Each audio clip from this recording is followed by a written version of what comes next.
Hi. So yes, if the name sounds familiar, my husband is the guy who kayaks with alligators. He's the more adventurous one, I would say, of the two of us. But we've had our share of adventures together, and this story is about one adventure on a honeymoon to Hawaii. So we went to Hawaii on a honeymoon, and we wanted to spend some time relaxing, enjoying the beaches, but we also wanted to, get out in nature and do some hiking, maybe some kayaking, enjoy the beautiful scenery, do some camping. We brought all our camping gear with us. And so we got there, we spent a few days at this lovely resort and, ate wonderful meals and sat on the beach. And then we went to the island of Kauai and decided that we were going to hike on the Napali cliffs, which are a very famous hiking spot. And what you do is you hike along the cliffs and you get to this beach, and that's where you camp. So we started out hiking, beautiful day, we're in Hawaii, we're having a wonderful time. And then the path starts to get narrower, and the cliff is pretty high up, and I'm looking down, it's pretty far down. And I'm starting to get a little nervous. I don't know, Steve, what if I fall off of this path? And he's like, you're not going to just fall off the hiking path, you'll be fine. And even if you fell, you wouldn't fall to your death. You'd falling, there's all woods, and so, you'd fall, you'd hit a tree, you might get hurt, but you're not going to fall all the way down the cliff. Okay, all right, you got a good point, we keep going, and a couple miles later, we turn a corner, we come around to the dry side of the island. Here there are no trees. So now I'm looking down, and it's like 200 feet of sand and rock down to the roaring surf below. And so now I'm on this narrow path, if I fall off this path, I really am going to die. Nothing's going to stop me until I hit that water way down there. So, and that was when I knew that this hiking trip was a bad idea. And we went a little further, and finally it was Steve who called it quits. He said, I really don't think we should be doing this. We never did make it out to that fabled beach where we were going to camp. We wound up camping in the woods and starting back early. We were lucky to meet some other campers who happened to have matches, because we had food and a camp stove, but somehow no matches. They had no food, but they had matches. So it was a good combination. We shared our food, they shared our matches. We had a lovely evening and hiked back out the next day. But some one of these days, I'm going to get back there and see that beach. Maybe by kayak.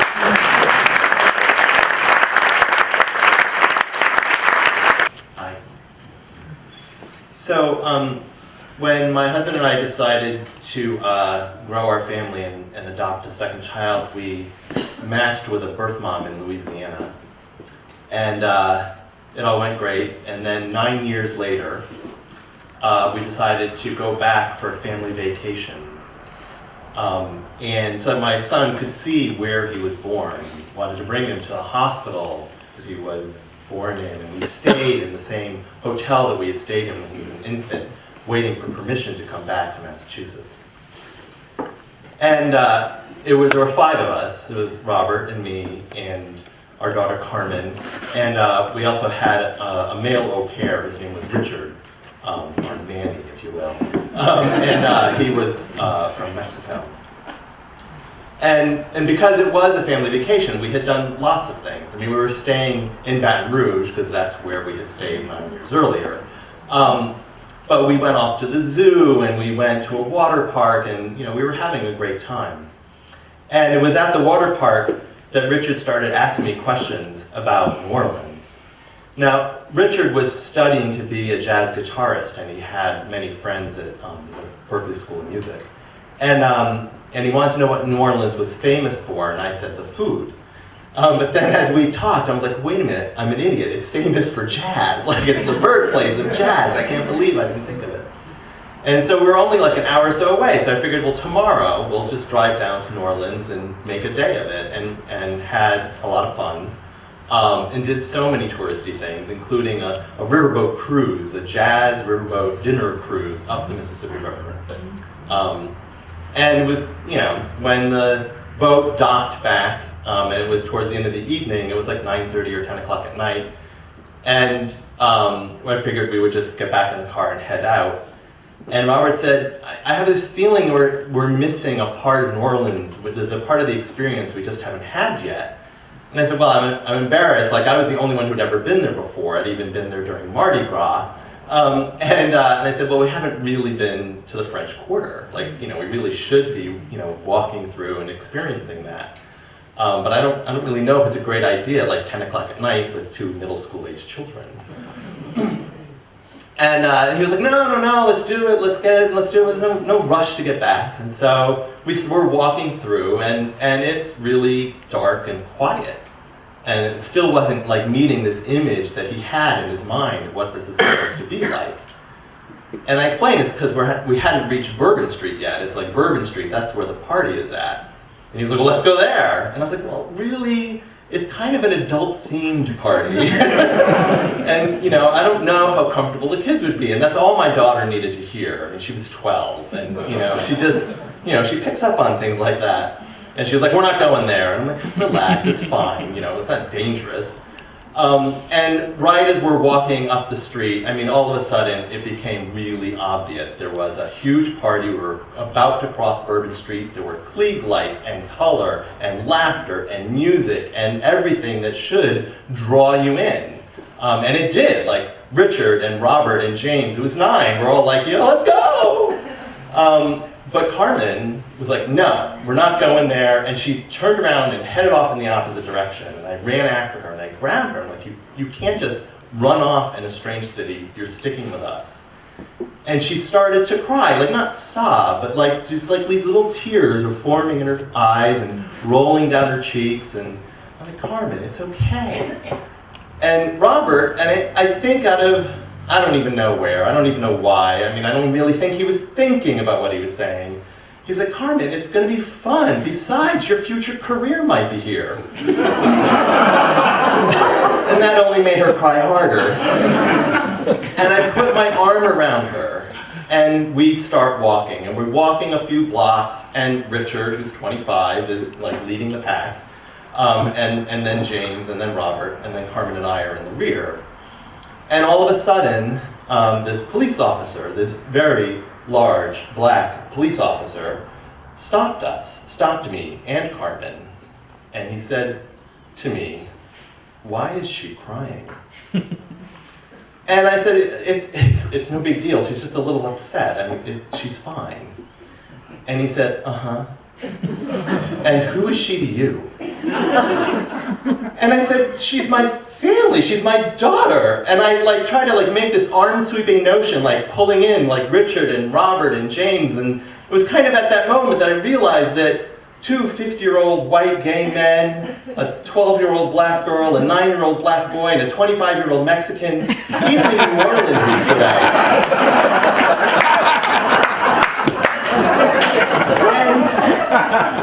And it's just not something I was used to questioning. Of course this is my family, but it may not look it if you're a police officer. And he turned to my daughter and he said, and face to face, one-on-one, he said, Miss, are you okay? And I had a panic attack that my 12-year-old daughter held my fate in her hands. All she had to say was my daddy paid for him to have a good time with me, and I'd be in jail. And I was thankful when I heard her say, I'm fine. And I realized she's 12 and she doesn't get it, and it's all okay. And we walked for a little while further, and then I went, this is dumb. She's upset. I should just bring her back. Why keep pushing this? And so I told Robert and James and Richard, go do your thing. Go have fun and meet us back at the car. And they did. And they had had so much fun. And James had beads, and he bought a hat, and they were laughing. And we're getting in the car, and we're about to head out. And Robert turns to Carmen and he said, Carmen, what was going on back there? Why were you crying? And she said, maybe it's because my daddy called me a hoe. And I realized she got it, and I had been in trouble, and she let me off the hook. Thank you.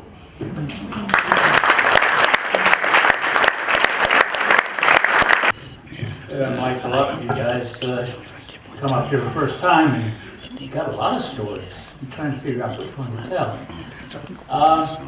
In 1970, someone here was in Nova Scotia, and I was in an ensign in the Navy in Saigon. And I was part of a team that did construction.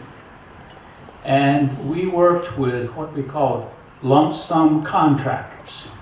And those were local contractors, Vietnamese. The best ones happened to have migrated from the north, but that's another story. And it was 1970, and we were in the middle of Vietnamization, if anybody remembers that term.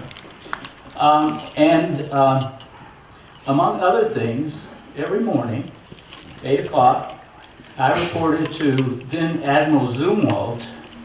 He was the chief of operations in Vietnam at the time. And we phoned the White House. And we gave him a report, the White House, a report on how well Vietnamization was going. Except the reports that came out on the television were nothing like the reports that we gave, I can tell you.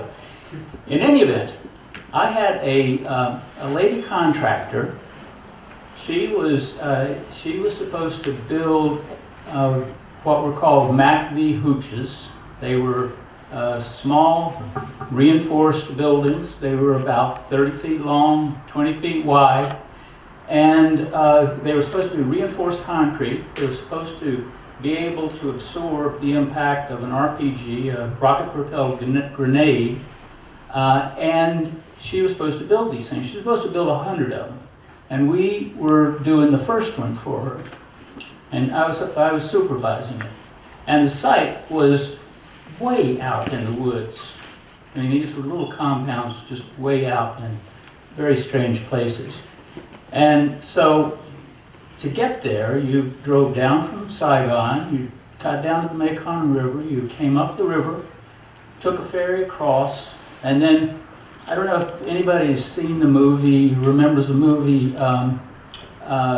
Good Morning Vietnam, but Robin Williams was driving through this back road. That's what I drove for 20 miles to get to this site. And the road was safe from about 8 o'clock in the morning to about 3 o'clock in the afternoon. And then after that, it was kind of very iffy. The last patrol went through, and then there were a lot of different factions on the road at that point in time. So I went out to the first meeting, this new contractor. This was her first job in construction. The week before, she had been in export-import.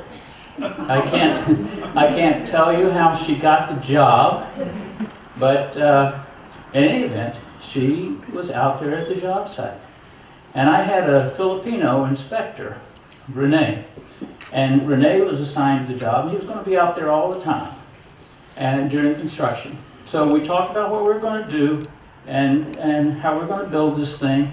And she said, well, I can't do it out of reinforced concrete because I can't get a concrete truck back in here. And she was right. I sort of said, that's true. And then you have to imagine this site. It's rice paddies. And in one corner of the rice paddy, I mean acres and acres, hundreds of acres of rice paddies, and one corner has been filled enough to put this little compound on. And there was a tree, and under the tree there was an old gentleman, and he had a pile of sand, and he had a pile of gravel, and he had a bucket of water, and he had a concrete mold, and he was going to make these concrete blocks. And he just dumped them in and sort of making, they were terrible. And they were not going to work. And so I said, look, I said, you know, I'm going to go back to Saigon, I'm going to talk to the design people, they're going to tell us what to do. And sure enough, they came back with a recommendation. They said, you know, you got to get your block from the concrete block plant. It has to be certified to 4,000 PSI. It has to have reinforcing steel horizontally and vertically, and you got to fill all the voids with concrete. And so I sent those instructions down. I said, we'll be down, I'll be down next week. We'll look at the material, we'll talk about it, and then we can start construction. I went down the next week. The building was up. The building was up. And the guy was still over there making his concrete block. Making his concrete block. And so I said to Renee, but it didn't have the roof on it, it just had the walls on it. And I said to Renee, I said, what happened? He says, I'm sorry. He said, we just got ahead of schedule, and they had to go ahead.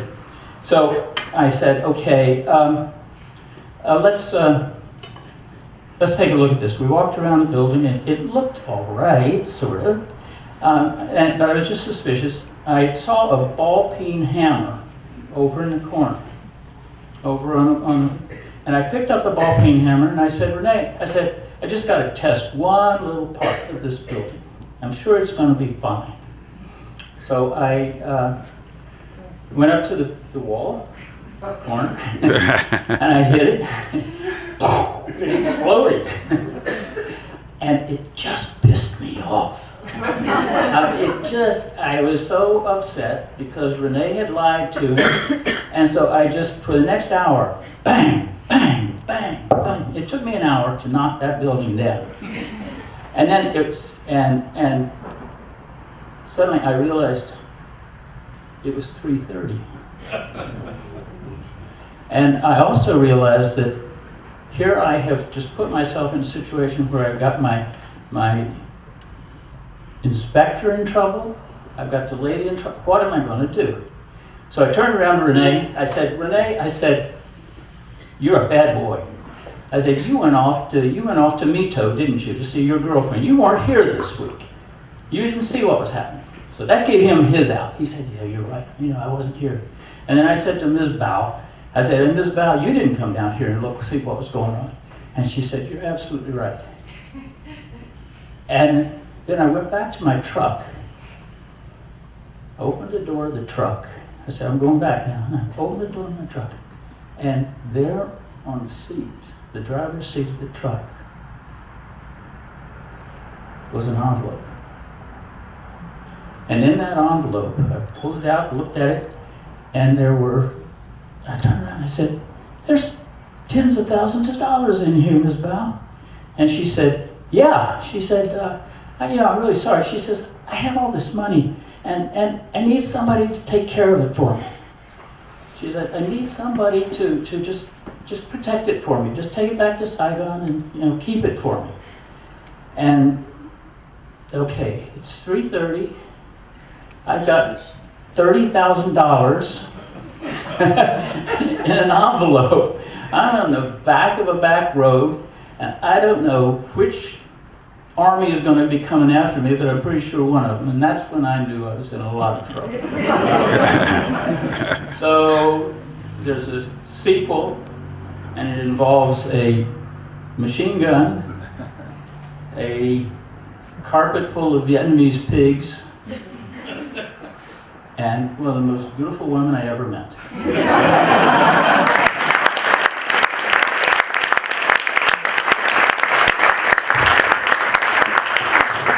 Thank you. My story starts in the middle 70s when we were still in South Africa.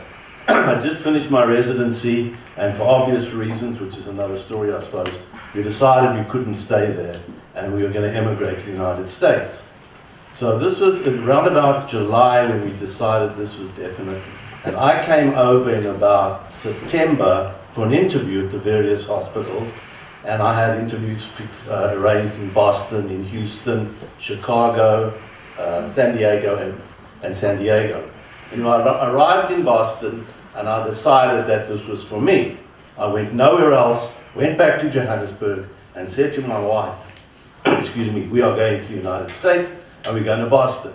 She said to me, well, what is it like? She couldn't come because we had a brand new baby. He was a couple of months old and she couldn't leave him and bring him with us. So I had to report everything back. Now remember, in the 70s, you obviously know there was nothing like internet.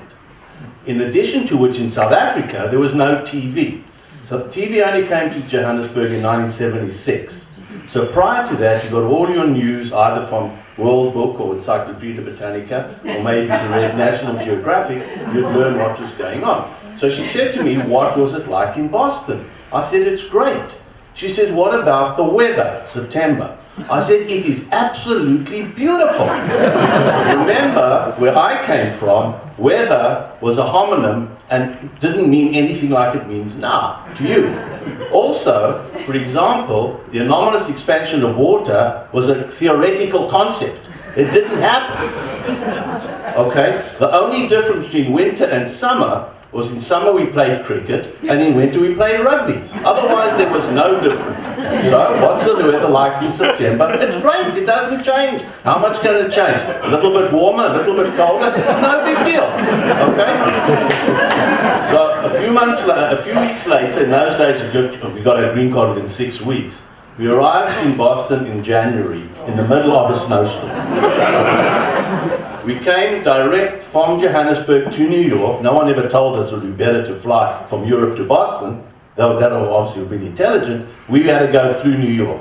So we arrive in New York in the middle of a snowstorm. Oh, I'm all excited. Snow, it's terrific. What is snow like? Well, haven't you seen these pictures, postcards? On top of mountains, pretty women and men, sunglasses, skiing. Snow is terrific. Okay, it's going to be great. We're going to see snow. Never having seen it or touched it in our lives. So we arrive at JFK, and now we've got to go from New York to Boston.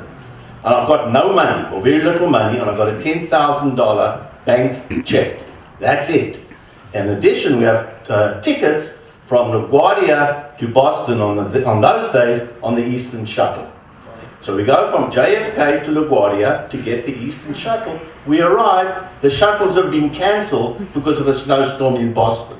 So the taxi driver says to us, he doesn't care, we'll take you to Penn Station, you can take a train to Boston. So in the train, in the cab we all go, 5 of us, 3 little kids, myself and Carol, and luggage to match, and we go to Penn Station, only to find I don't have enough money for a ticket. So I said to the fella on the station, can we pay on the other side? Because people are going to pick us up there. You had to pick him off the street. He was laughing so much. And we didn't have any credit cards. Anyway, so we're standing outside Penn Station. The kids are crying, I want to go home, I want to go home. Can't stand it. It's cold. They don't have coats. And it's snowing. So eventually we go back, they go to an American Airlines office, and they say, we think our plane to Boston will take off around about 1:30. Go back to LaGuardia, you've got seats on that plane. So we go back to LaGuardia, we're sitting in the plane, and as the plane's about to take off, the pilot says, we don't know whether we can land in Boston, but if we can't go there, we'll go to Syracuse or Buffalo. What do I know about America? America consists of 5 cities, right? New York, Boston, Chicago, LA, and Houston. No other cities in America. So there we are, Buffalo and Syracuse. Syracuse is in Greece, do me a favor. And Buffalo is an animal. So what the hell are we doing in Syracuse or Buffalo? Anyway, thank goodness the plane lands in Boston. The plane lands, we get out, and we see the snow stuff. And I say, you know what, this stuff is cold. This is not pretty, this is terrible. And not only that, the next day we look, and now it's dirty. It's not white anymore, it's dirty. And people are slipping, and the cars are going zzz, zzz. It's all the noise I hear. What is going on with this place? When we were back in South Africa, and we had television, what programs did we have? The Brady Bunch. So we're sitting and watching the Brady Bunch, and everyone in America is A, good looking, B, lives in ranch-style houses, C, drives convertible cars, and the sun always shines. What are we doing here? This is not America.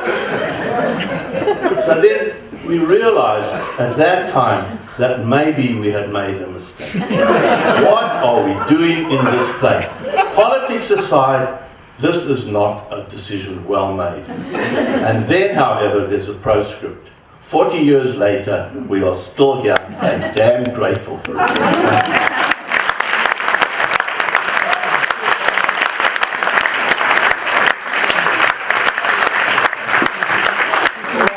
Great night of stories, and you know, I love this event. This is what we've been doing since the beginning of time. We get together at night as friends and family and neighbors and tell each other stories, so it's a great thing. Can we get all the storytellers up here tonight? Come on up. All the rest of you, the next story song, come on back and tell a story. There's a story in every one of you, I know.